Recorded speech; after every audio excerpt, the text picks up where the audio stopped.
Hi, everybody. This is Randy Suits with a letter and a song. Our letter for 23 January is When Birds Leave the Nest.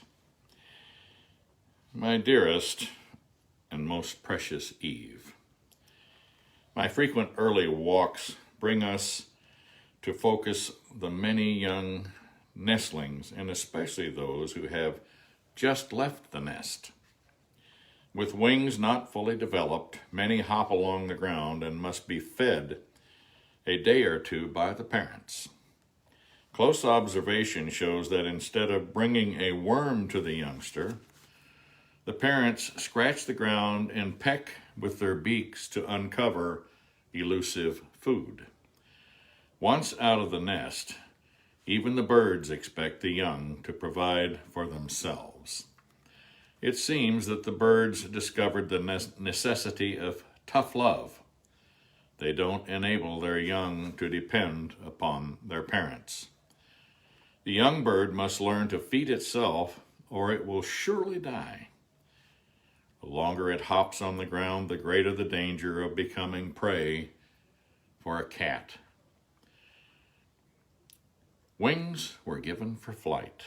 Flight is the means of transport from place to place, obtaining food, and avoiding danger. Leaving the nest means that the nest relationship forever ceases. Human parents often forget that it is absolutely necessary for the child to be free to fail and fall flat on their face or the seat of their pants as often as necessary to acquire wisdom, knowledge, and experience to avoid repeating failure-invoking behavior and or activities. It is as painful for the parent to watch and leave the burden on their offspring as it is for the young adult to endure the embarrassment, exasperation, and anger of failure. Upon reflection, it is clear that our Heavenly Father allows each of us to fall short of our goals and suffer humiliation because of stiff-necked sinfulness.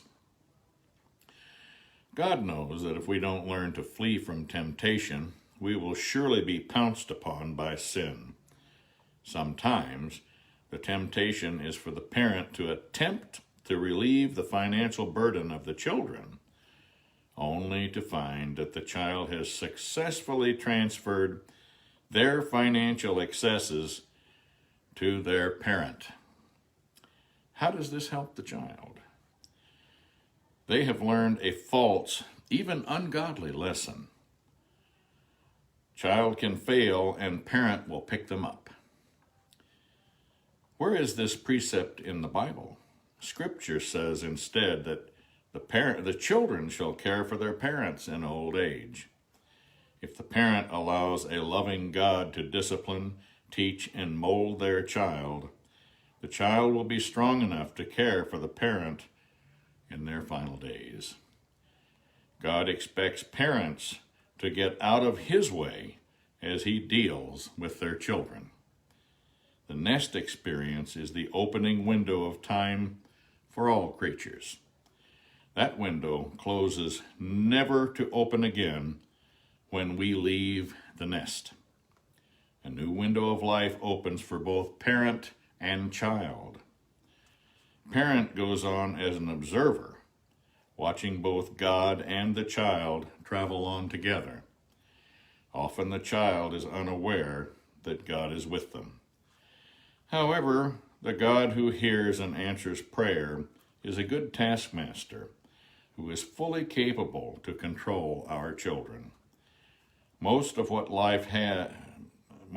He has to teach them is one-on-one after the Spirit.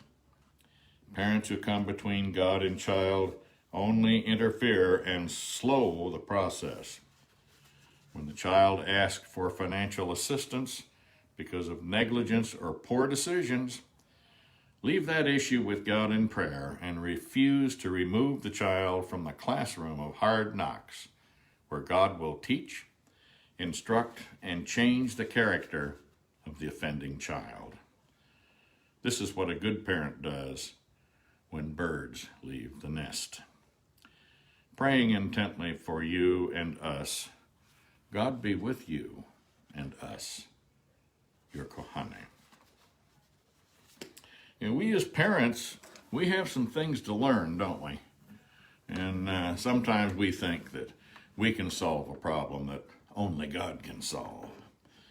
There are some things we have to leave in the hands of God. We take them up to that point in life where they become young adults, and from then on, it's between them and God, whether they fail or succeed. But don't be of little faith. Jesus would say, "Oh, ye of little faith.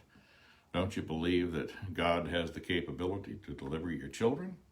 Of course he does. So we have to have faith in God at times like this. And we have to know that he is capable all these thousands of years of dealing with sinful men and rebellious and stiff-necked children. There's nothing he hasn't seen, and he knows the solution for all of it. So let's trust him to take care of those things, and let's know that our God will take care of those that we love if we are careful to walk and abide with him. The song we're going to do is Mockingbird Hill.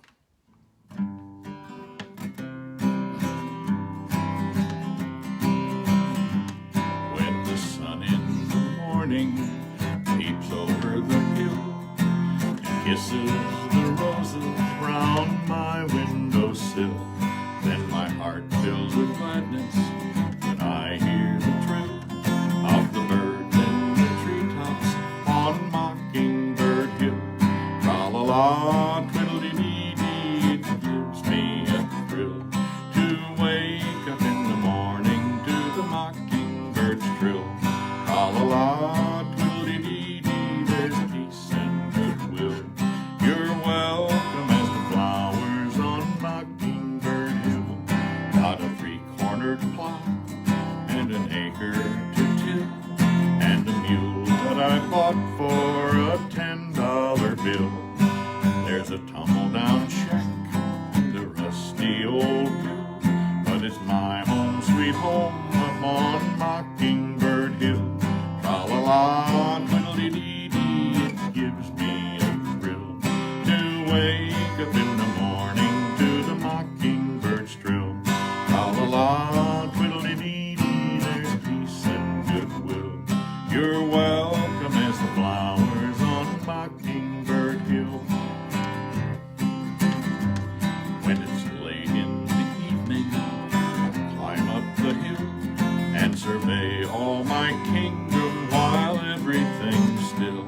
Only me and the sky and an old whippoorwill singing songs in the twilight on Mockingbird Hill. Tra-la-la, twiddle-dee-dee-dee, it gives me a thrill to wake up in the morning to the mockingbird's trill. Tra-la-la, twiddle-dee-dee-dee, there's peace and goodwill. You're welcome as the flowers on Mockingbird Hill. You're welcome as the flowers on Mockingbird Hill. Mockingbird Hill. It's nice to be in a place like that where God has his way with creatures and with nature. And there are many places like that. But the best place of all is that spiritual place where God has his way with us. And we are one with the Father in Christ Jesus. And learn to be thankful, folks, and learn to praise God. Let's remember the many in our world that are lost, that have not found the way of truth and life in Jesus Christ. Let's pray for the lost. Let's pray for this world. Many things need the intervention of the Most High God and his restraining hand is necessary at this moment to cure and heal the violence in the hearts and minds of men. And now may the Lord, even the Most High God, be with you in all that you think, say, do, and are.